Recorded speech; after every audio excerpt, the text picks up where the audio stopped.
Ce programme vous est présenté en partenariat avec Storia Voce, la première web radio dédiée à l'histoire.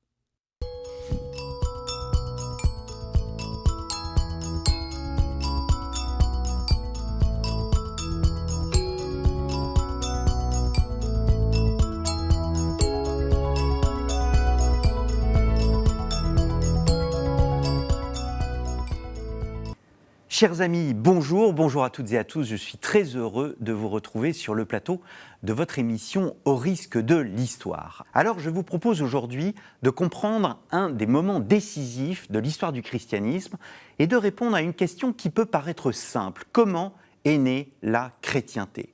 À question simple, réponse compliquée dans la mesure où l'histoire politique, l'histoire religieuse, l'histoire des sociétés, mais aussi l'histoire des représentations sont intimement liées. Alors la conversion de l'empereur Constantin au début du IVe siècle est-elle ce moment fondateur de la chrétienté ? Faut-il au contraire penser sur le temps long et voir une progression dans le processus de conversion de l'Empire d'Occident ? Pourquoi et comment, au fond, le christianisme va-t-il prendre le dessus sur le paganisme ?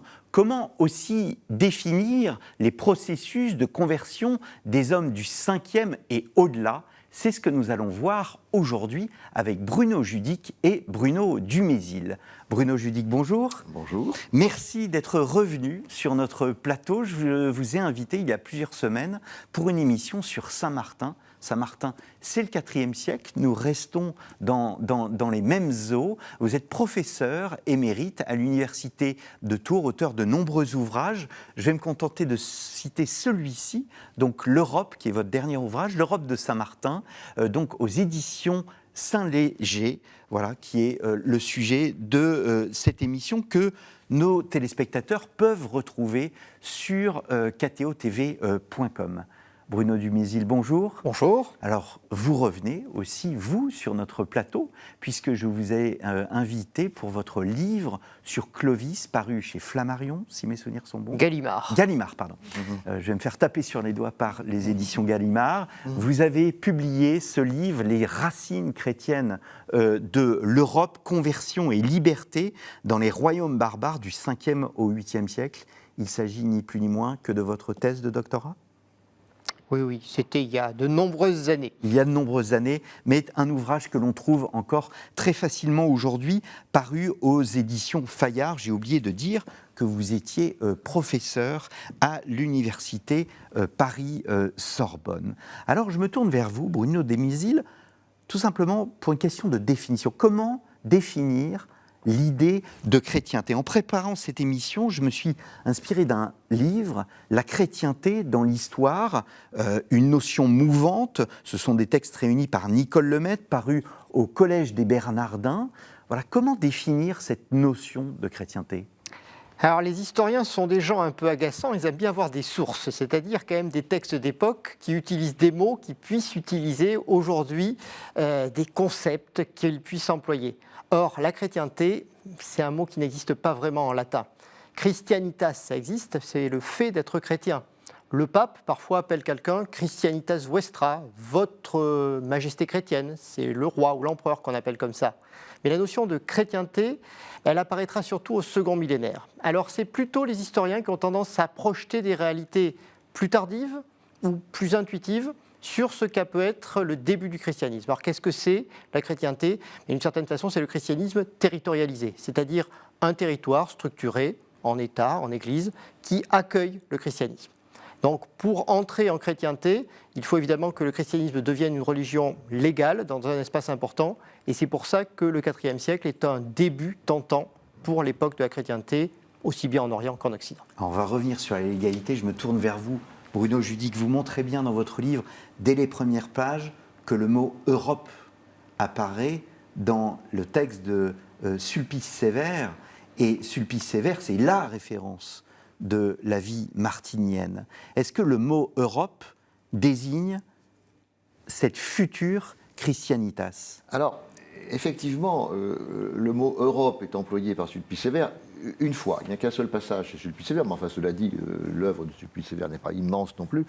Et on a dans l'emploi, dans cet usage du mot Europe, on a quelque chose qui tranche avec l'usage mythologique antérieur. Et Sulpice Sévère l'emploie pour désigner un territoire qui se distingue de l'Asie et qui lui permet d'évoquer la figure de Martin comme étant aussi remarquable du point de vue du christianisme que la figure de Saint Paul. Bon. Pas rien. Ce qui n'est pas rien. Et donc voilà, donc l'Europe comme donc cet espace géographique qui prend un sens du point de vue du christianisme. Et ce qui est intéressant, c'est que dans la suite, en quelque sorte, de Sulpice Sévère, on a à la fin du VIe siècle, au tournant du VIe, VIIe siècle, on a deux écrivains majeurs, Colomban et Grégoire le Grand, qui emploient le terme Europe toujours dans ce sens d'un espace géographique. Alors, cette fois, chez Colomban et chez Grégoire le Grand, c'est tout à fait net, un espace géographique qui est défini d'un point de vue à la fois politique et religieux. Et du point de vue religieux, du point de vue d'un christianisme latin, donc pas oriental. Pas oriental, voilà, tout à fait. Alors je me retourne vers vous, Bruno Dumézil. Alors je vais essayer de ne pas confondre Bruno Dumézil et Bruno Judic. N'hésitez pas à prendre la parole l'un sur l'autre en me faisant un petit signe. Est-ce que la conversion de Constantin, puisque vous parliez de l'égalité, la conversion de Constantin est le moment qui, au fond, crée ce qu'on appellera plus tard la chrétienté. Sans Constantin, faisons un peu d'Uchronie. Sans Constantin, est-ce qu'il y aurait eu une chrétienté ? Alors, sans Constantin, on ne sait pas exactement ce qui serait passé, mais il est évident que, sans peut-être créer une chrétienté, ça crée l'Empire chrétien. Et là, pour la première fois, le christianisme a un territoire politique dont le dirigeant est un membre de la religion chrétienne. Et là, ça change quand même véritablement la donne. Parce que l'Empire romain est extrêmement bien structuré. Constantin devient chrétien à une date qui est difficile à exactement fixer. On dit généralement vers 312. Il fait véritablement du christianisme le moteur de son action, sans doute dans les années 320 de notre ère. Mais à partir de ce moment-là, sauf le court moment du règne de Julien l'Apostat, le christianisme sera la religion d'État du monde romain, et cela jusqu'à la fin, c'est-à-dire soit disons, à la fin du 5e siècle pour l'Occident, soit jusqu'au 15e siècle pour l'Empire d'Orient. Et donc, évidemment, là, ça crée un territoire politique qui fait que la conversion de Constantin, de notre point de vue, est vraiment le moment fondamental, beaucoup plus que la diffusion, plus que l'époque apostolique, parce que c'est plus simplement des communautés chrétiennes, c'est véritablement un royaume, un empire chrétien qui véritablement voit le jour. On a l'habitude de mettre en parallèle ce moment avec le moment théodosien à la fin du IVe siècle, où là, vraiment, le christianisme devient la religion officielle de l'Empire. Alors c'est vrai qu'il y a une différence entre l'époque de Constantin et celle de Théodose, et que Constantin, c'est une liberté qu'il donne. Oui, c'est ça. Et la Théodose, ça devient véritablement la religion officielle.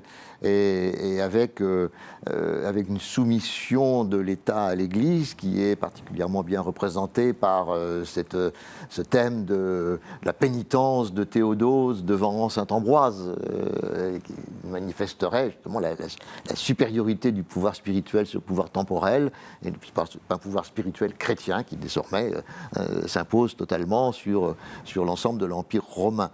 Et on a d'ailleurs un parallèle avec l'histoire de Valentinien Ier et Martin, où on a aussi cette mise en scène du pouvoir spirituel qui s'impose au pouvoir temporel. C'est très parallèle et c'est très logique entre Saint-Martin et Saint-Ambroise. Bon. Mais alors, ça veut dire quelque chose, évidemment, dans la nature du pouvoir politique qui évolue sous désormais un pouvoir qui privilégie le christianisme comme le cœur de son action, jusqu'à devenir, alors c'est encore une évolution supplémentaire à l'époque carolingienne, la notion de société chrétienne. C'est-à-dire qu'on imagine, on croit pouvoir imaginer que le royaume, l'empire, la société, l'Église, tout est en continuité. Ne font qu'un. Ça ne fait qu'un, alors, qui en réalité n'est pas tout à fait vrai, de toute façon. Mais voilà, c'est le... Alors, avant de venir au temps carolingien, parce qu'on va essayer d'aller jusqu'au temps carolingien, on va brosser 4 siècles, ce qui n'est pas une sinécure. Je voudrais rester quand même sur le IVe siècle. Comment expliquer le succès progressif du christianisme au détriment du monde païen? En quoi, au fond, l'Église est-elle attirante? C'est quoi son universalisme, son ouverture, son message d'espérance? Alors, qu'est-ce qui a attiré les élites romaines? Un peu tout ça, certainement. Depuis le IIIe siècle, on a vu une mutation très forte du paganisme romain, qui, d'une religion qui était globalement ritualiste, devient une religion qui se tourne vers des formes de recherche du salut, de contact avec le sacré. Donc il y avait une mutation, ce qu'on appelle parfois le second paganisme romain. Il y a une quête d'universalisme aussi qui est évidente. On voit que dans la deuxième moitié du IIIe siècle, les Romains cherchaient déjà un Dieu plus puissant que tous les autres, capable d'englober toute la puissance divine. Aurélien avait lancé le culte de Sol Invictus, le soleil invincible, qui était une sorte de panthéisme qui aurait permis de structurer les choses. Mais le christianisme apporte plus. Il est évident aussi en même temps que la volonté de Constantin change complètement les choses. C'est vrai qu'il y a une quête des élites romaines, même de la population romaine, d'une religion nouvelle, une religion qui apporte quelque chose que le paganisme n'apportait pas. Mais les choix de Constantin sont assez déterminants. C'est-à-dire qu'à partir du moment où on commence à arrêter les financements de la religion traditionnelle, le paganisme romain coûtait cher. C'était quand même aussi une histoire de sous, tout ça. Les sacrifices, le fonctionnement des temples, le fonctionnement du clergé. Et on voit que de nombreux sanctuaires basculent, l'histoire bascule, pour des raisons aussi de financement. Par exemple, en Égypte, on voit que le dernier empereur représenté en pharaon faisant des sacrifices aux dieux traditionnels, c'est Dioclétien. À partir de Constantin, il n'y a plus de financement public, et donc les prêtres égyptiens abandonnent la représentation de l'empereur romain comme pharaon sacrifiant aux dieux traditionnels. Je me tourne vers vous, Bruno Judic. Est-ce que il y a une part aussi de l'intelligence chrétienne? On évoquait lors de l'émission sur Martin de Tours, voilà, on sort d'une période de débat relative à la nature divine, la question de l'arianisme. Est-ce que c'est la nature divine qui est supérieure à la nature humaine, égale ou inférieure? Quel est le rôle de l'intelligence chrétienne dans la formation de la chrétienté? Est-ce que les pères de l'Église du IVe siècle sont des pionniers, on peut les considérer comme des pionniers de la chrétienté? Alors, c'est certain que les principaux pères de l'Église, aussi bien grecs que latins, sont des personnages d'une très très grande envergure intellectuelle. Et que...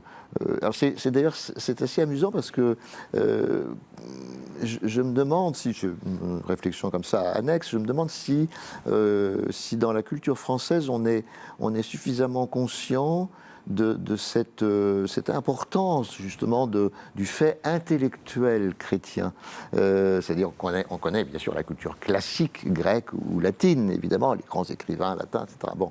Mais les pères grecs et les pères latins, les principaux, les Basile, les Grégoire de Nazianze, et puis Augustin, évidemment, Augustin d'Hippone, enfin bon, ce sont des personnages d'une très très haute qualité intellectuelle et ils jouent un rôle, quel que soit au fond le destin ultérieur du christianisme, ils ont joué un rôle dans la construction d'un ensemble doctrinal qui est effectivement le christianisme, j'allais dire classique, enfin orthodoxe en l'occurrence, bon, et un ensemble extrêmement puissant et extrêmement attractif aussi par cet aspect intellectuel, justement.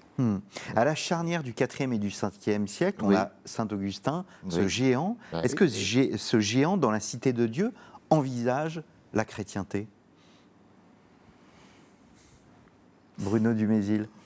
Disons que par définition, la cité de Dieu et la cité des hommes n'est pas la même dans la pensée de saint Augustin. Or, la chrétienté, pour nous, c'est plutôt quelque chose qui soit du domaine terrestre. Donc, il est difficile pour saint Augustin de théoriser véritablement un espace géographique chrétien, alors qu'il vit juste après le siège de Rome et la prise de Rome en 410, Oui. et qu'il tente justement d'expliquer que l'effondrement de l'Empire, qui est un empire chrétien, alors pas l'effondrement, mais en tout cas un ébranlement considérable, n'a pas de conséquences sur la cité de Dieu. Donc d'une certaine façon, la chrétienté de saint Augustin est à la fois romaine et non romaine. Il est toujours sur le fil du rasoir. Fondamentalement, c'est sans doute le plus grand des intellectuels romains. Chrétien, oui, mais intellectuel romain avant tout, quelqu'un qui a fait la synthèse de toute la pensée antique. Et donc il n'échappe pas à cette idée de l'universalisme romain qui est désormais incarné par le christianisme, et en même temps, il vit ce qui, de notre point de vue, est une date de naissance aussi du Moyen-Âge, c'est-à-dire la fin, véritablement, de l'Empire triomphant, et donc il cherche à expliquer que le christianisme peut vivre d'une certaine façon sans chrétienté politique, sans État chrétien. Il peut y avoir un autre type de chrétienté, qui est la chrétienté qui vit au ciel, qui vit sur la terre, une sorte de géant qui a la double identité, et donc Augustin ne peut pas véritablement, à mon avis, être pensé comme le père de la chrétienté. On a reproché aux chrétiens d'être à l'origine de la chute de Rome. Est-ce que ce reproche vous semble fondé ? Alors, Augustin écrit pour justement expliquer répondre à cela. Et il répond, la cité de Dieu, ce gigantesque monument littéraire, c'est une réponse pour expliquer que non, les chrétiens ne sont pas responsables. C'est un texte de polémique contre les auteurs païens. Alors ensuite, ça a été repris au XVIIIe siècle par Gibbon, qui va faire son grand déclin et la chute de l'Empire romain pour expliquer que oui, les chrétiens sont partiellement responsables, et en même temps, le christianisme a fait que la chute de Rome a été moins douloureuse que ça aurait pu l'être. Donc la pensée de Gibbon est assez complexe. En pratique, non, les chrétiens ne sont certainement pas responsables de la chute de Rome. On considère aujourd'hui qu'au contraire, l'Église permet une très longue survie, pas de Rome, mais de la civilisation romaine, c'est-à-dire la pensée, les structures, l'administration, la division du territoire, la conception du monde survit à la chute de Rome, parce que le christianisme, fondamentalement romain, survit lui aussi à la chute de Rome. Vous voulez ajouter quelque chose ? Oui, je pense aussi au fait que pour quelqu'un comme Ralph Mathiesen, la chute de Rome n'a même pas eu lieu, d'une certaine manière. Donc je veux dire par là que... Grâce au christianisme. Alors, c'est pas forcément grâce au christianisme, mais c'est que pour lui, la notion même de barbare est une notion romaine. Et donc, à partir du moment où on a des royaumes qu'on dit romano-barbares, eh bien, on est toujours en fait dans le monde romain. Et donc, évidemment, le christianisme est une forme d'évolution, en quelque sorte, du monde romain. Alors, on le voit bien dans un personnage, c'est Léon le Grand. On est au 5e siècle. Ce pape est un Romain. Est-ce que l'histoire, là aussi on peut faire un peu du chrony, de l'histoire avec Décy, le christianisme aurait pu très bien ne pas reprendre l'héritage romain. Or, il fait ce choix de reprise de l'État, de la romanité. C'est un christianisme qui triomphe, qui est triomphant, ou qui au contraire vit, comme l'explique notamment Eric Robertson Dodds dans Païens et chrétiens, dans un âge d'angoisse. Est-ce que, alors qu'on a une représentation de l'époque comme un christianisme triomphant, grâce à l'empereur, grâce à sa conversion, grâce au fait que la religion chrétienne devienne officielle sous Théodose, voilà, christianisme triomphant ou au contraire âge d'angoisse ? Alors l'angoisse, elle est propre aussi à la pensée chrétienne. On est toujours à la veille de la fin des temps. Il s'agit de voir que tous les siècles chrétiens ont pensé qu'ils étaient le dernier siècle d'une certaine façon. Et en même temps, on construit des églises, on édifie des monuments littéraires qui sont appelés à rester. Et donc, l'Église est là aussi pour s'installer. Ce qui change peut-être entre les 3 premiers siècles du christianisme, où l'idée que la fin des temps est vraiment pour demain, et le 4e, 5e siècle, où on se dit que c'est pour demain, mais un demain un peu plus lointain, c'est qu'on est dans un cadre romain et que l'Empire romain a vocation à se perpétuer. On est dans la Rome éternelle. Alors, une éternité qui est une éternité chrétienne, bien entendu. Mais Léon le Grand, tout en vivant les dévastations d'Attila en Italie, est quelqu'un qui va construire des églises, qui va échanger des lettres avec l'ensemble de la chrétienté, qui va essayer de construire un projet de société chrétien qui est inscrit dans un empire universel. On a des lettres étonnantes de Léon le Grand qui expliquent qu'il suffit d'attendre que l'Empire aille un tout petit peu mieux et l'Empire va être à nouveau conquérant, va intégrer des peuples, ces peuples vont être convertis et le message chrétien va se développer de cette façon-là. La romanitas, enfin la christianitas, telle le concept apparaîtra plus tard, est indissociable de la romanitas, de la romanité? Alors, indissociable et dissociable, c'est ça, à mon avis, qui fait toute l'ambiguïté. C'est qu'il y a des chrétientés en dehors du monde romain. Il y en a en Éthiopie, il y en a en Orient, il y en aura bientôt chez les Goths. Les Goths du nord du Danube forment une chrétienté. Ils ont traduit la Bible en gothique. Et donc, les gens sont conscients que la chrétienté est plus vaste que le monde romain. Et en même temps, cette pensée universelle romaine est tellement forte, tellement prégnante, qu'on continue de lire véritablement le destin du monde à travers le destin de cette cité-monde qu'est Rome.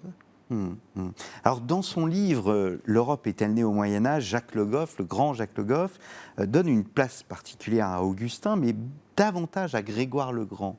Donc, Grégoire le Grand, tournant des 5e, 6e siècles. 6e, 7e siècle. Voilà. 6e, 7e siècle. Grégoire le Grand mérite, d'après lui, davantage que Charlemagne ou Saint-Benoît, le titre de père de l'Europe.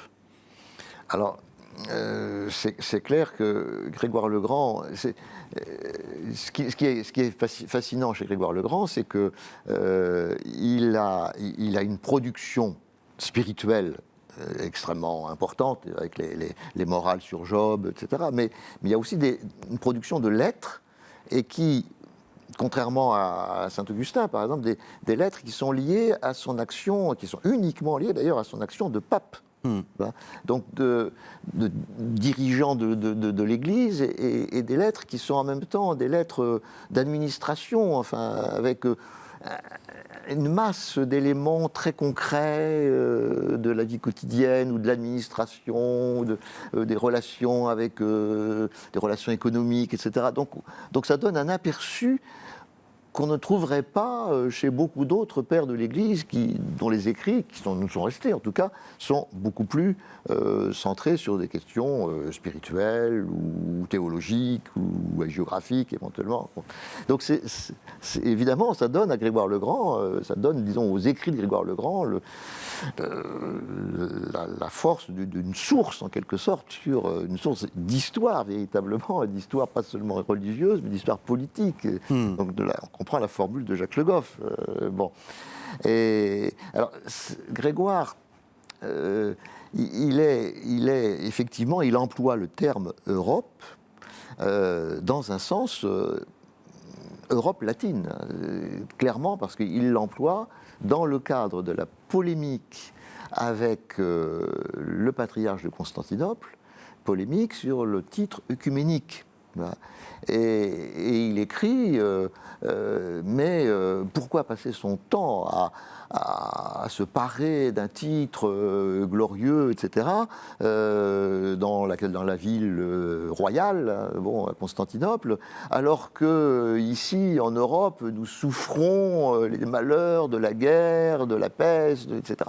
Voilà, donc il met en contraste précisément les malheurs dont il est le témoin direct à Rome, et des malheurs qu'il situe donc en Europe, par rapport à l'ambition orgueilleuse, d'après Grégoire, du patriarche de Constantinople. Donc on voit là une définition de l'Europe comme une Europe qui est une Europe latine, quelque part. Et alors, ce qui est amusant, c'est qu'effectivement, on peut voir là le père de l'Europe, comme dirait Jacques Le Goff, mais et aussi, d'une certaine façon, Grégoire le Grand est malgré tout un fidèle, parmi les fidèles et les plus fidèles, de l'empereur, et d'un empereur dont le siège est à Constantinople. Ça fait partie des paradoxes du personnage. Il est bon. Alors il y a un autre paradoxe que j'aime beaucoup dans ce personnage, c'est que vous l'évoquiez en partie d'ailleurs, c'est que au fond, il pense vivre les derniers temps. Or, il est en train de créer précisément la chrétienté et un monde nouveau. Alors oui, je suis d'accord avec Bruno Judic, c'est le dernier des Romains, il est sénateur romain, c'est un des derniers sénateurs qu'il y aura en Occident. Il est ancien préfet de la ville de Rome, donc il appartient à l'administration romaine la plus traditionnelle, sauf que l'Empire s'est délité. Rome reste une ville impériale qui appartient à l'Empire, mais l'empereur maintenant est à Constantinople. Et sa correspondance, 840 lettres, c'est vraiment un dossier phénoménal, montre qu'il écrit désormais beaucoup plus à des gens que nous considérions comme des barbares, donc des gens qui vivent en Occident, qu'il n'écrit à la cour impériale. Donc il est en train de changer de perspective. C'est finalement le dernier patriarche traditionnel, le dernier père de l'Église universelle, et en même temps le premier vraiment pape de l'Occident, parce qu'il est en train de nouer des liens avec les Visigoths d'Espagne, avec les Francs des Gaules. Il lance une mission dans les îles britanniques, et on sent qu'il est là encore sur le fil du rasoir. Oui, pour lui, le monde de l'Antiquité existe toujours, il correspond avec Alexandrie, avec Jérusalem, avec Constantinople. Et en même temps, quand il a besoin d'un service très pratique, il écrit à la reine des Francs ou il écrit au roi d'Angleterre. Donc on voit qu'on est à la naissance de ce qui sera pour nous plus tard la chrétienté médiévale. Et donc là, Jacques Le Goff, c'est peut-être pas le père de l'Europe, mais c'est le grand-père d'une certaine façon. C'est quelqu'un qui annonce quelque chose qu'on verra un peu plus tard. Ce qui est d'ailleurs très, très, très fascinant chez Grégoire le Grand, c'est que, alors bien sûr, on a cet énorme corpus de lettres, et on ne sait pas d'ailleurs comment ce corpus a été constitué. Donc on ne sait pas quels sont les... Il y a évidemment beaucoup d'autres lettres qui ne nous sont pas parvenues, donc on ne sait pas ce qu'il y avait dans les lettres qu'on ne connaît pas. Et par conséquent, c'est difficile de faire des statistiques, de dire « Ah, il écrit plus d'un côté ou plus d'un autre », parce que voilà, on ne sait pas comment ça a été trié ou pas trié. Bon. Et par exemple, on sait qu'il écrit vers le royaume des Francs. Bon, il écrit même donc vers le royaume des Anglais, bon, le Kent. Bon. En revanche, on n'a absolument rien, malgré John Martin, qui est un Australien qui pense qu'il y a des relations entre Grégoire et les Irlandais, mais on n'a aucune lettre vers l'Irlande. Alors que c'est en principe un royaume chrétien, enfin, ou un ensemble de royaumes chrétiens à ce moment-là, et qu'en tout cas, il y a des missionnaires irlandais qui circulent un peu partout, dont Colomban. Qui lui écrit. Qui lui écrit, mais il n'y a pas de réponse. Il n'y a pas dans l'autre sens, on ne l'a pas, ou du moins ça n'a pas été conservé. Enfin, donc il y a un mystère là sur le... Voilà. Et c'est pas très difficile de remarquer qu'en réalité, Grégoire écrit vers des territoires qui sont les anciennes provinces de l'Empire romain. Et par exemple, on a beaucoup de lettres vers l'Afrique romaine. Alors je me tourne vers vous, Bruno Dumézil. On a évoqué la romanité, l'arrivée du christianisme, le développement du christianisme. Il y a les barbares, dont vous êtes le grand spécialiste. Le Goff, encore lui, évoque le métissage entre barbares et latino-européens, et il ajoute l'instrument de ce métissage, comme le trait d'union, ça serait le christianisme ? Alors, le christianisme participe de ce qui a permis la fusion entre romains et barbares. Mais la question est vraiment de savoir quand la fusion a eu lieu. Parce que qui sont les barbares qui vont prendre le pouvoir en Occident ? Les élites visigothiques ou ostrogothiques, les rois des Francs, c'est des gens qui sont en contact avec l'Empire romain depuis le 3e, 4e siècle. C'est des gens qui étaient sur la frontière depuis très longtemps, donc qui sont extrêmement romanisés. On sait qu'il y a beaucoup de Goths qui ne parlent plus un mot de langue gothique. On sait que les Francs font toute leur administration avec les formulaires de l'administration romaine. Donc oui, c'est vrai que le christianisme participe de ce métissage, mais il y a beaucoup d'autres éléments. La monnaie, la langue, l'administration, l'armée. Les barbares ont servi dans les armées romaines. Et c'est peut-être aussi là un point important. L'armée romaine était très christianisée. Et les barbares formaient, vers la fin du IVe siècle, sans doute 60 à 70% des effectifs de l'armée romaine. Donc, un peu de façon contre-intuitive, les barbares sont, à même niveau social, beaucoup plus chrétiens que ne peuvent l'être les Romains. Et on le voit dans le développement des premiers royaumes barbares. Ce qu'on appelle les royaumes barbares, les royaumes francs, les royaumes ostrogoths, les royaumes visigoths, développent une théorie du pouvoir beaucoup plus christianisée que Byzance à la même époque. Sur les monnaies franques ou sur les monnaies ostrogothiques, on aura plus vite, plus tôt, plus fort des symboles chrétiens que sur la monnaie romaine émise à Constantinople, où on aura encore les symboles traditionnels comme la déesse Victoire. Donc on est dans un monde qui est fondamentalement chrétien, romain, barbare, en tout cas c'est le monde de la frontière, c'est là que le christianisme a triomphé. Est-ce que le grand défi, en fait, de ce mouvement de christianisation, ce ne sont pas les campagnes, parce que les villes sont romaines, et le terme de païen, voilà, vient de voilà, ce qui est dans la campagne, ce qui est en dehors de la ville. C'est parce qu'on évoque depuis le début de cette émission, j'allais dire, les hautes sphères, les élites, la conversion de Constantin, voilà, Théodose, etc., les intellectuels, mais il y a aussi, en fait, voilà, les chrétiens de base, si je peux me permettre une telle expression. Comment ces processus de conversion agissent? Est-ce que ce sont des processus de conversion quasi automatique, politique, parce que Clovis se baptise, ou est baptisé, tous ses soldats doivent être baptisés, voilà, ou bien ce sont un christianisme de conviction qui nous renvoie au message que nous évoquions tout à l'heure, le message à la fois d'espérance, le message sur l'universalisme, qui emporte l'adhésion.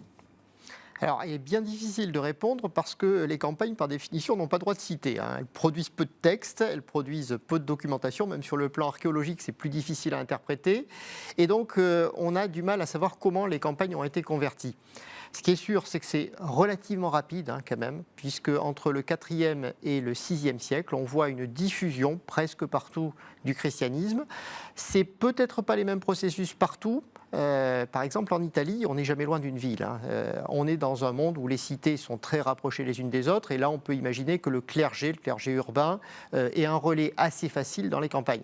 Par contre, quand vous êtes au nord des anciennes provinces de Germanie, dans les gigantesques cités comme Cologne, l'évêque ne peut pas aller partout. Donc là, il faut supposer qu'il y a des relais à la christianisation, et ce sont les élites, et en grande partie les élites laïques. Les grands aristocrates, alors on parlait de Saint-Martin, mais les gens de l'entourage de Saint-Martin, les gens qui ont lancé le culte de Saint-Martin, c'est des sénateurs romains qui ont participé à ce processus de christianisation. Les élites barbares qui sont converties très vite, l'entourage royal, les grands chefs sont généralement convertis très vite. Et donc on a une sorte de conversion par le haut, c'est-à-dire que ces gens-là qui sont des propriétaires fonciers, qui dirigent des réseaux sociaux, qui dirigent des bandes, ont tendance à diffuser le christianisme auprès des leurs, à construire des lieux de culte, à interdire certaines pratiques, à encourager d'autres pratiques, à polariser les nécropoles autour du culte des saints. Et en quelques générations, on a l'impression qu'il y a une descente progressive du christianisme dans les campagnes à partir de ces élites qui pratiquent encore la double résidence. Elles sont tantôt en ville, tantôt à la campagne. Et on a l'impression que grâce à ces grands propriétaires, au moins pour des régions comme la Gaule, l'Espagne, dans une certaine mesure la Belgique, le christianisme descend dans toute la pyramide sociale. La conviction a pu jouer aussi. Vous l'avez dit, alors on revient peut-être qu'au début, au IVe siècle avec Saint-Martin, mais Saint-Martin est un homme qui voyage, c'est un homme qui évangélise. Alors, précisément, un des traits de Saint-Martin, c'est d'être considéré comme évangélisateur des campagnes, effectivement. C'est en tout cas ce qu'on peut lire dans le texte de Sulpice Sévère, parce que précisément il voyage il voyage dans les campagnes gauloises. Bon. Et là on a un témoignage précisément de cette conversion, cette conversion des campagnes. Ce qui est intéressant aussi justement dans cette diffusion du haut vers le bas, c'est que si je saute 2 siècles pour arriver à Grégoire le Grand, de Saint-Martin à Grégoire le Grand, c'est qu'on a aussi une lettre dans laquelle Grégoire le Grand, et là il s'agit précisément du monde italien, on va dire. Bon, donc en principe les cités sont plus nombreuses, et où Grégoire reproche à des propriétaires terriens, alors c'est en Sardaigne, il reproche à des propriétaires terriens de ne pas convertir au christianisme leurs paysans, et non seulement de ne rien faire pour les convertir, mais de laisser leurs paysans pratiquer des cultes païens en exigeant d'eux un versement d'argent pour que précisément ils puissent continuer à pratiquer leur culte païen. Alors Grégoire est absolument scandalisé par cette pratique, mais donc elle est attestée dans un contexte qui un contexte méditerranéen où on aurait le sentiment que le christianisme a pu être diffusé plus vite, plus tôt, que vers le nord de la Gaule. Bon. Et apparemment, il y avait encore des païens en Sardaigne ou en Corse ou bien autour du Mont Cassin d'ailleurs aussi. Il y a, parce que vous évoquez dans votre livre paru chez Fayard, la question des conversions forcées, c'est un phénomène qui était important ou pas ? Alors tout dépend ce qu'on appelle force. Et là, je rejoins Grégoire le Grand. Vis-à-vis de ses propres paysans, dont certains sont non chrétiens, il faut bien penser que la papauté est aussi un grand propriétaire foncier, propose tout simplement d'augmenter les loyers de ceux qui ne sont pas chrétiens et de baisser les loyers de ceux qui se convertissent. Alors pas beaucoup, Grégoire le Grand a horreur de la violence, vraiment. Mais simplement, il dit on augmente de 33% d'un côté, on baisse de 33% de l'autre. Alors de notre point de vue, c'est de la contrainte, c'est une contrainte socio-économique. Alors c'est plutôt là qu'il faut chercher les conversions forcées, mais avec de nombreux guillemets. Des baptêmes forcés, il y en aura, mais c'est pas fréquent. C'est présent en Espagne visigothique, très particulier, une crise dans les années 610, où il y aura des baptêmes forcés de juifs, pas de païens, mais de juifs. Donc c'est localisé. C'est localisé. Il y aura des baptêmes de masse de population saxonne, mais à l'époque de Charlemagne, là encore, c'est une affaire relativement localisée, extrêmement violente, mais très localisée. C'est pas la conversion par la force qui a véritablement fait passer l'Europe du paganisme au christianisme. Mais une certaine contrainte sociale a pu jouer, sociale ou intellectuelle, ou tout simplement aussi le snobisme des élites. C'est-à-dire qu'au bout d'un certain temps, ne pas être chrétien, c'est pas participer à la République des lettres. Vous recevez plus les messages de vos amis, vous pouvez plus participer aux banquets, et tout simplement, vous êtes traité comme un paganus, c'est-à-dire comme un païen, mais en même temps comme un plouc. C'est le sens véritablement de paganus chez Grégoire le Grand. C'est vraiment rusticus, paganus, celui qui ne vaut rien. Et donc là, vous pouvez avoir une tentation de pas mal de gens de passer au christianisme, et puis ensuite d'être convaincus et de produire parfois les grands-pères de l'Église qui seront les héritiers de ces gens-là qui sont convertis dans un premier temps avec beaucoup d'hésitation. C'est ce que dit Isidore de Séville. Dans un premier temps, ils se convertissent sans grande volonté, et puis peut-être qu'à la deuxième génération, ça fera des vrais chrétiens. Il y a aussi un phénomène qui intervient dans cette conversion au christianisme par le bas, si je puis dire, ou en tout cas au niveau des paysans, c'est la question de l'esclavage.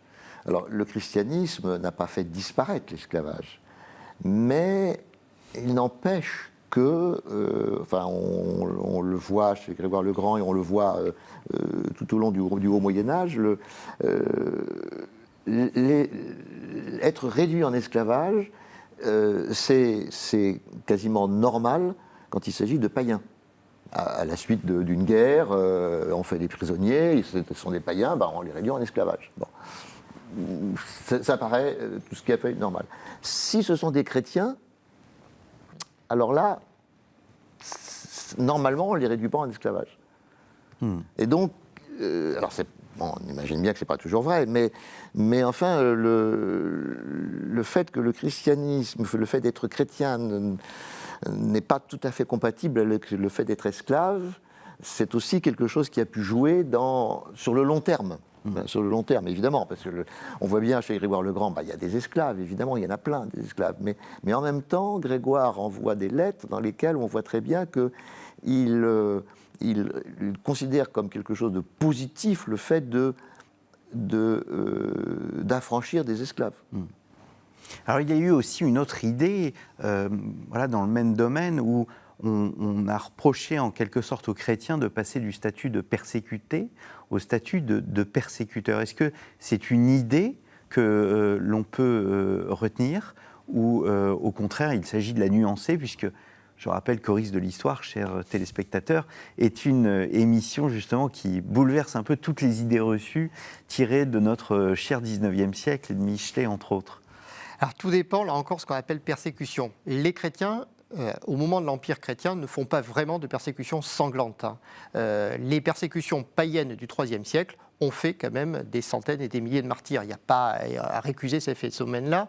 Alors que les chrétiens vont pousser à la conversion des païens, mais en 2 siècles. Entre Constantin et la fin du 5e siècle, la disparition des dernières élites païennes au sein de l'Empire romain, il faut 2 siècles. Et il n'y a pas véritablement de massacre, il n'y a pas d'obligation de se convertir. Simplement, on pousse de plus en plus à abandonner d'abord les sacrifices sanglants, puis à partir de 381, on aura l'obligation quand même d'être chrétien pour entrer à la fonction publique. À partir de 392, on ne pourra plus faire de sacrifices privés. Et puis pour attendre les premières obligations de recevoir le baptême, il faudra attendre Justinien, le 6e siècle. Donc c'est vraiment très tard que l'obligation de christianisme sera présente, à une date où il n'y a pratiquement plus de païens de toute façon.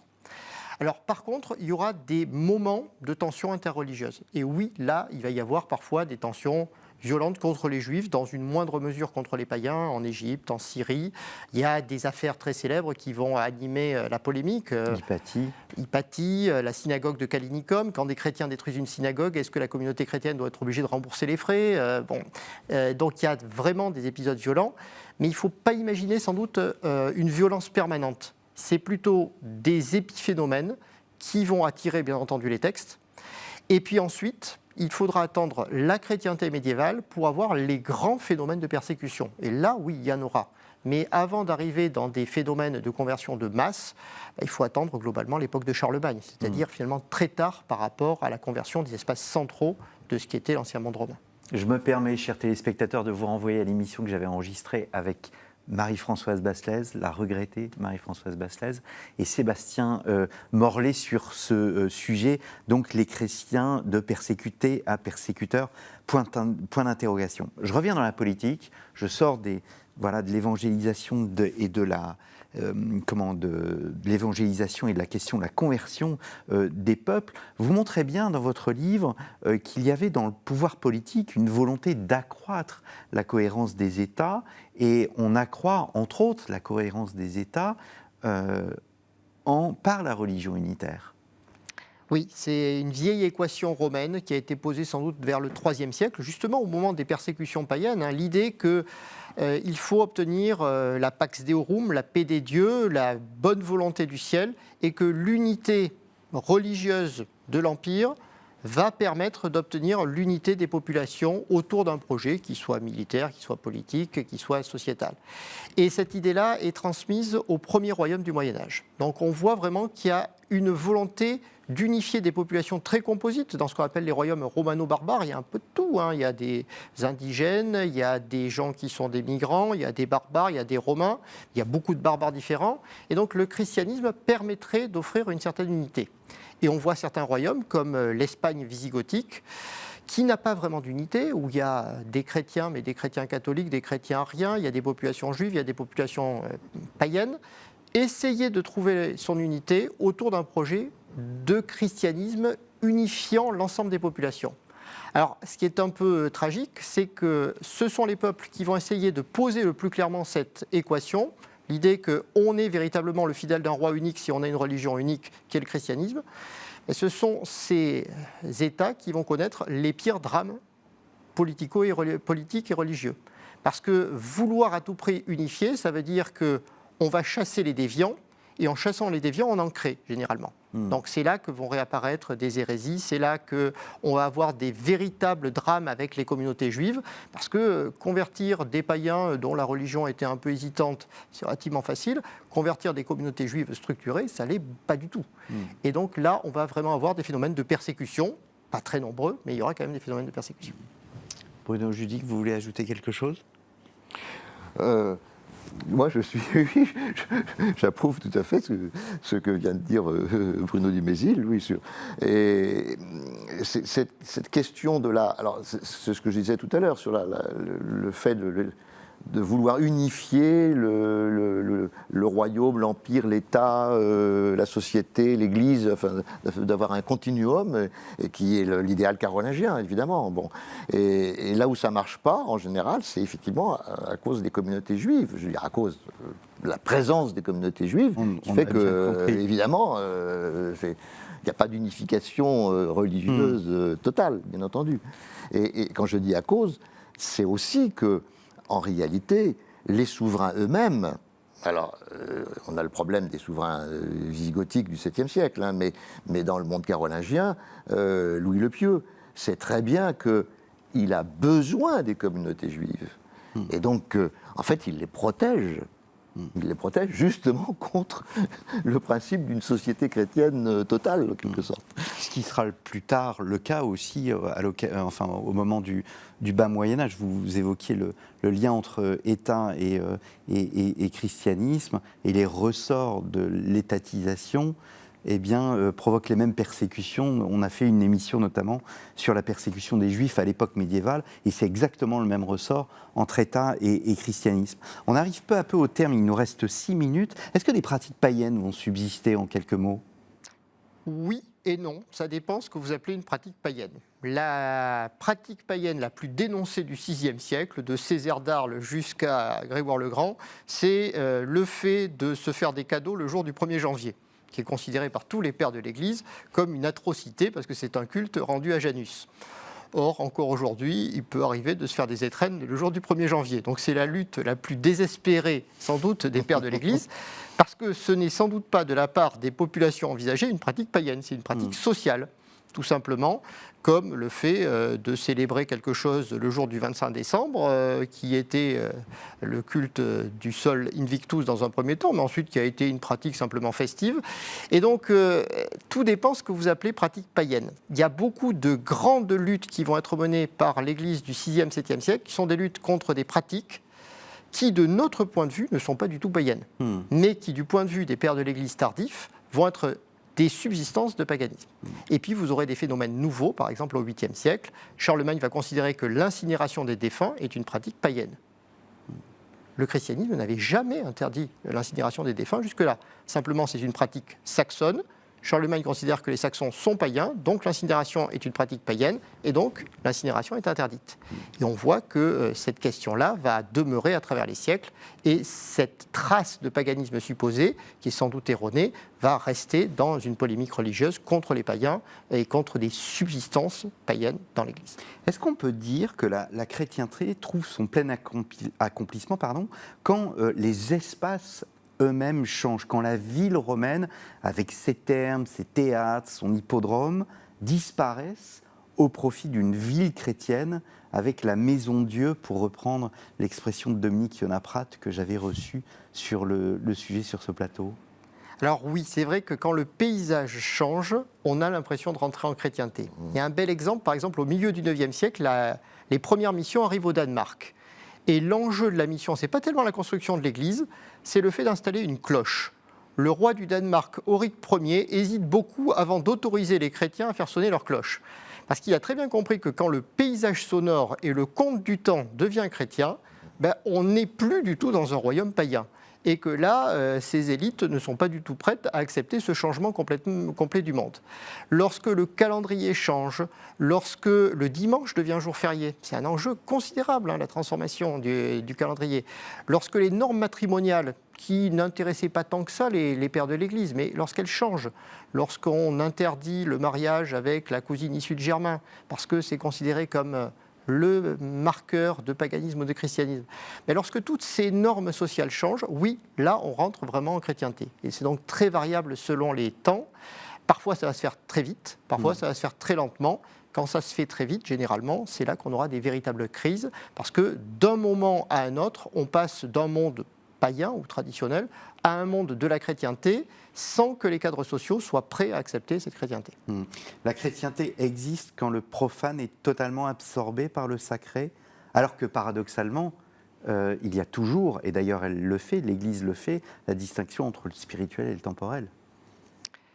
Je dirais que la chrétienté arrive quand la définition du profane, c'est l'Église qui est capable de la définir et qui est capable de dire exactement ça c'est le sacré et ça c'est le profane. Dans les temps païens, la distinction est infime. Tous les gestes sont religieux ou pas religieux. En tout cas, tout est plein de Dieu au pluriel.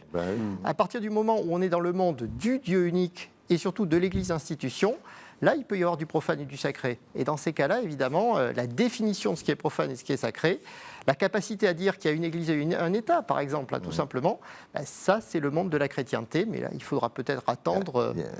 Il y a un bon exemple de changement du paysage, justement, c'est dans la légende des 7 dormants. Celui qui se réveille, il se réveille 2 siècles après, et puis celui qui va sortir en ville et qui croit revenir le lendemain. Et puis tout d'un coup, il s'aperçoit qu'il y a plein de croix dans la ville. Mais enfin, qu'est-ce que c'est ? Voilà.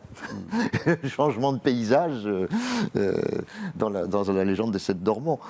Eh bien, merci à tous les deux d'être venus sur notre plateau pour évoquer cette naissance de la chrétienté. Je vous promets, chers auditeurs, nous ferons d'autres parties, une deuxième et une troisième partie de cette émission à partir de ce livre, La chrétienté dans l'histoire, une notion mouvante, des textes réunis par Nicole Lemaître, un livre paru au Collège des Bernardins. Donc on va évoquer la chrétienté médiévale du bas Moyen-Âge, mais aussi la chrétienté moderne. Est-ce qu'on peut parler d'une chrétienté moderne alors que la tunique du Christ est déchirée à la suite du schisme protestant ? L'Europe de Martin, l'Europe de Saint-Martin, un livre paru chez Saint-Léger Éditions, Bruno Judic, et je renvoie nos auditeurs à l'émission que nous avons enregistrée ensemble avec Thomas Pouillet. Et vous, Bruno Dumézil, nous avons enregistré donc Clovis, les racines chrétiennes de l'Europe, conversion et liberté dans les royaumes barbares du 5e au 8e siècle, un ouvrage paru chez Fayard. Et pour préparer cette émission, j'ai utilisé beaucoup d'ouvrages. On a parlé de Marie-Françoise Basselès. Je me contente de citer, parce que j'ai beaucoup aimé, ce livre aux belles lettres. Il s'agit de Païens et chrétiens dans un âge d'angoisse, d'Éric Robertson Dodds, paru aux belles lettres. Il y a malheureusement trop peu de livres qui sont traduits de langue anglaise ou de langue allemande en langue française, et donc il faut se réjouir du fait que les belles lettres fassent cet effort de traduction. Il y a aussi les éditions Perrin, Tempus, Christianisme et paganisme de Ramsay MacMullen. Il me reste à vous remercier, chers téléspectateurs, pour votre fidélité. Nous en avons parlé de Constantin, nous avons fait une émission sur Constantin, nous avons fait une émission avec Olivier Grenouillot sur l'esclavage, les chrétiens persécuteurs, point d'interrogation, avec Marie-Françoise Basselès et Sébastien Morlet. N'hésitez pas à vous rendre sur kto-tv.com si vous ne connaissez pas ces émissions pour faire grandir votre culture sur l'histoire du christianisme. Merci beaucoup, merci pour votre fidélité et je vous donne rendez-vous dans 2 semaines pour un nouveau numéro d'Au risque de l'histoire.